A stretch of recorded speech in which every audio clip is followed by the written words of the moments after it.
Hindi totoo. Yung bidet talaga nakakainis. Ang ginagawa kasi natin, syempre, kung wala kang choice, maghugas ka ng tissue, tapos pumunta ka sa shower, doon ka maghuhugas ng gano'n, di ba? So nararamdaman mo, pag may naiwan, dadaan sa puta, di ba naligo ka na lang, di ba? Dumumi ka pero naligo ka. Tsaka hindi kasi sa mga bakla, importante ang bidet. Hindi po yung panglinis namin. Kaya kailangan kasi ng mga bakla, pag gusto namin malinis yung kemi namin, pag magpapagano sa jowa, magbibigay kami.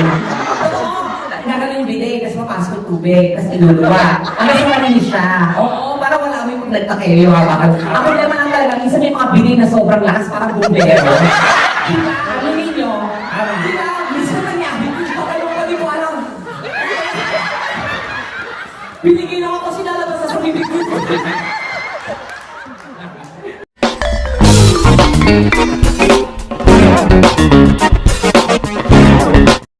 Pag sinabi pangit, biro lang din. Pero pag paulit-ulit, i-check mo. Pag sa iba, inulit-ulit na. Ulit-ulit, check ko, ay, oo nga. Hindi ko maintindihan yung get up mo, parang double balls na parang. Siyempre, kung inyatay mo kahit anong sulit ko, no? Kunyata ka, bakla pa na si Majin Buu. Oo, may nangyayari na ako. Oo, ay mga kong party din. Party, oo. Diba? Party na may Q. Party Q. Oo. Tapos, yan na sir, mga mainit po ulo niyo, sir. Nakawiti nga si Sir sa atin kanina pa. Yeah. Sabi niya kasi, ang galing ako bakal to. Favorite ko talaga to, kaya nasa harapan ako eh. Kasi yun niya, sabi niya, paano ko kaya sila matutulungan? Ganon. Paano ko kaya sila matutulungan? Samantalang ipit din ako. Mga VIP natin yung Okay. Saturday. Tapos na, Ito na. Alam mo, tandaan mo to ha. Pag yan mga nasa harapan na yan, yung VIP natin na mga yan, yan yung nabalitaan pa lang nila na pupunta tayo, nagpa-reserve na ng ticket. Yan. Kaya mataas ang respeto ko sa inyo, Max. Wala kayong marinig sa akin ng pangit. Lahat kayo mataas sa tingin ko. Dahil yung mga yan, mag-show sila. Reserve na. Sa ticket, sa harapan, VIP. Yan. Yung mga pangalawa, yun yung mga nag-iisip pa paglabas ng ticket. Ano ba ako? Mga trabaho ako. Yung mga nasa likod, yun yung mga nag-aantay ng sale. Yan ang Wala ka sa likod, pinakalikod. ano yun? Yan yung mga nakatay. Darating ba sila? Tapos ako ulit, sabihin nyo nga mag-picture sila na may visa, mga hayop kayo. Ginagawa nyo kaming mga kriminal. Ginagawa kami sa visa namin. Hindi, gano'n naman, hindi namin kayo masisisi dahil marami talaga producer na manloloko unang-una. Mayroon din po talaga mga artist na problema sa visa. But we are lucky enough na naging maayos po ang flow natin dahil sa aming producer na si Jeff. Para pa kanya naman si Jeff. Napaka-gusto mag-organize. So, ako pinabasa ako eh. Kasi pagdating sa immigration, Oo. sabi ng officer, hey, where's your passport? Oo. Wala pa yung joke, mami, sa pala. Hindi ba doon minatawa, no? Antayin niyo po muna may dahilan.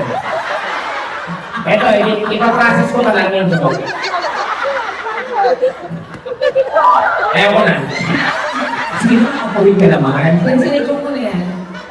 Ang Kasi na, immigration. parating naman. Nasa sa immigration. Okay, where's your passport? Oo.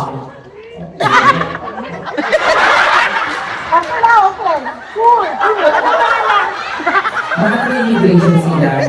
Where's your passport? Hindi ko yung passport ko. So, tinignan. Where's your picture? Yeah, that's my picture. That's me. That's me. Oh. So, no. This is not picture. Oh. This is star mark. Yan, no, tama na po. Yan. Pero totoo lang talaga, yung nag-immigration kami, ayoko. Huwag na. Sabi nung officer, are you alone? Sabi ko, alam mo, nag-isip talaga ako ng mga 2 seconds. Sabihin na hindi ko siya kasama kasi baka may pumaano siya natatami. Yeah. He's with me. Tapos sabihin na ito, tara kayo na. Tinanong siya, eto na, nakakatawa. Sabi siya na, okay, your fingerprint. Okay, sir. Ganun na gano'n ko. Okay. You. Sabi niya. Nakakatawa, di ba ka nag-fingerprint? Sabi niya, okay, fingerprint.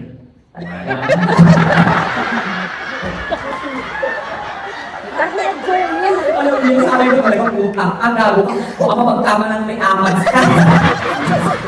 Ipapasok ko na din yung fingerprint, di ba sa bahay? Siya talaga, one. Tumulong na kamay yata.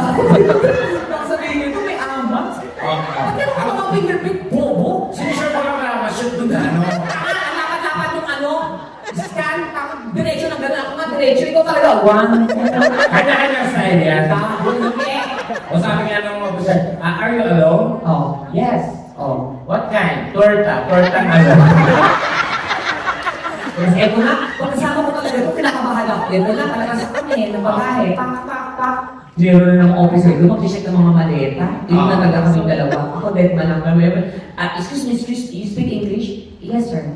What do you have in your luggage? Yeah, so, Nothing. what do you have in your luggage? My family. In a hurry, they can't breathe anymore. Hindi, talaga tinanong ka. Ano mo sa ito na naman. Pagkasabay ko talaga, nangyayari kami lahat. Oo, di ba? Nakalusot naman tayo. Oo nga, kasi nga, alam nila mafia ka. Sabi na, that's our Are boss. you carrying explosive, ano? Oh, yes. Yes, I am. You wanna try it now?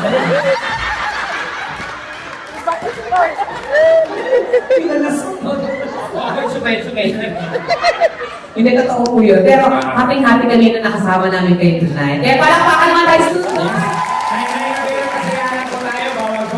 Sa labing ito? Yes. Ang pitong po ay sinyalis ng katangahan, kabubuhan, at walang pinag-aralan. Siyempre, pumasok kayo, bumili kayo ng ticket, manood sa amin. Ganito po talaga para gaguhin namin kayo. So, ano lang yan, let loose. Kung nag-enjoy kayo, ipakita nyo na nag-enjoy kayo para sulit naman yung ticket na binili niyo. Yes, oo. Kasi kung kita na kayo kayo, ulitin namin sa inyo, buksan nyo na po yung mga isipan nyo dahil pag kami po kasama nyo, lahat ay nababanggit namin. Oo. So, pasensya na po kayo, medyo nagbabasto sa ng konti. Pero part na naman po yun ang ating story. Correct. At saka, huwag yung mag-alala, lahat naman po tayo nakasarili sa mga ganyang bagay. Diba? Yung mga din na yan, dito lang natin ang pag-uusapan yan, hindi naman sa pamilya, hindi naman sa kapatid, hindi naman sa simbahan, di ba? Pero dito malaya po natin nababanggitan, ano pag-uusapan. Pero lahat yan, makakarelate tayo kasi lahat tayo ay may ari. Tama. Di ba? Pero, Pag pinag-usapan pa natin ang business dito, lahat may business, wala. Pag pinag-usapan natin about nursing, lahat ba ay nurse? Hindi. Pero pag pinag-usapan natin ang ari, lahat tayo meron. Iba-iba nga lang ang itsura. katulad na, Sa lalaki, iba-iba yan. May magalang. ang magana. Magalang yung mga nakayoko, yung nakagalan na. May mayabang. Ano yan? Yung ganyan na yun. Marating ka yan, Yes, no? may na-stroke, yung nakatagilid. Yung pagtulira pa, tagilid na yun. Diba? Sa babae, ganun din. May pepeng manoo. Ano? Tumatambok masyado. May pepeng lubog yung magbuto. Yung lubog sa utang niyo. May pepeng suhe. Yung nakaganon din. Diba? Ay, may mga itsura niyan. Lalo sa mga may edad, iba na yung itsura ng mga yan. Parang bulldog na nakasimangot na. Lalo na kay mami, parang gagawang-gapa na yan. So, isipin niyo na po yung lahat kayo may ganyan, lahat kayo may ganyan. Depende na tayo sa pag-aalaga nyo. Ha? Lalo na sa mga Diyos ko, baka may virgin pa dito, meron pa ba? Oh, ay naku, huwag yung, ay naku, pangit yung virgin na yan. Bakit? Huwag ninyong ikamatay yan. Ang pangit, mamatay kang virgin. Kasi? Nakalagay sa lapida mo. Ano? Return to sender and use. Hindi, kasi may mga babae talaga gano'n. Di ba? Tsaka yung mga babae, dapat inaalagaan niyo po yan, ha? Yapa. Baka mga sarili niyo, dapat inugasan na. Dito lang talaga wala kasing bidet. Oo. Hindi nakakabwisit. Eh, hindi, yun ang ewan ko ba? Bakit walang binay dito? Kanina nag-CR ako, isang hiblang tissue na lang. Sabi ko, kung tatayo ako, ano, pinagtisan ko lang, please huwag kang bumigay. Pag ganyan ko ng ganyan, nabutas yung gitna. Pag talugay na hit yung jackpot. Ewan ko ba, Bile? Alam mo yun lang ako isip kasi di ba Pilipino, sa totoo lang, ito pag mamalaki ko, Pilipino ang isa sa pinakapalinis na lahi sa buong mundo. Aminin natin yan. Kahit anong gawin natin, kahit na yung mga itsura ng mga kepias nyo, di ba, minsan pa nag-aari kayo, parang daming gulubo, mga gano'n, yung itim, pero mabango, tsaka malinis. O yung mga balat lang talaga, minsan parang tinampal masyado kayo ng mulo na natin. Pinipagin sa mga babae. Pero malinis yun, ha? Baga, in-observe kasi na-observe ko yan eh. Oh. Yung parang, pepe niya parang tinaga. Tapos may talaba sa loob ng Hindi. Hindi, totoo naman talaga. Pangit kasi itsura niya. Totoo mami na pangit ko. Kasi kaya hindi niya matagalan tingnan, no? Kasi kung maganda yan, ginawa niyong profile pic sa Facebook niya. Tekla, pakilike ka yung pepe ko. Pinyeta ka nga na ano. Hindi totoo. Yung bidet talaga nakakainis. Ang ginagawa kasi natin, syempre, pumunta ka ng choice, maghuhugas ka ng tissue, tapos pumunta ka sa shower, doon ka maghuhugas ng gano'n, di ba? So naman mo, kung may naiwan, dadaanin sa next puta, di ba naligo ka na lang, di ba? Tumumi ka pero naligo ka. Tama. Tsaka hindi kasi sa mga bakla, importante ang bidet. Tama. Hindi po yung panglinis namin. Kaya kilala ko kasi sa mga bakla, pag gusto namin malinis yung keme namin, pag magpapagano sa jowa, magbibili kami. Ginagano yung bidet kasi mapasok yung tubig, kasi iluluwa. Ang kasi malinis siya. Oo, para wala kami pag nagtakeo yung hawakan. Ako naman ang talaga, minsan may mga bidet na sobrang lakas, parang bumbero. Diba? Ano ninyo? Diba? Minsan nangyari. Okay, hindi ko alam. Pinigil ako kasi lalabas sa bibig ko.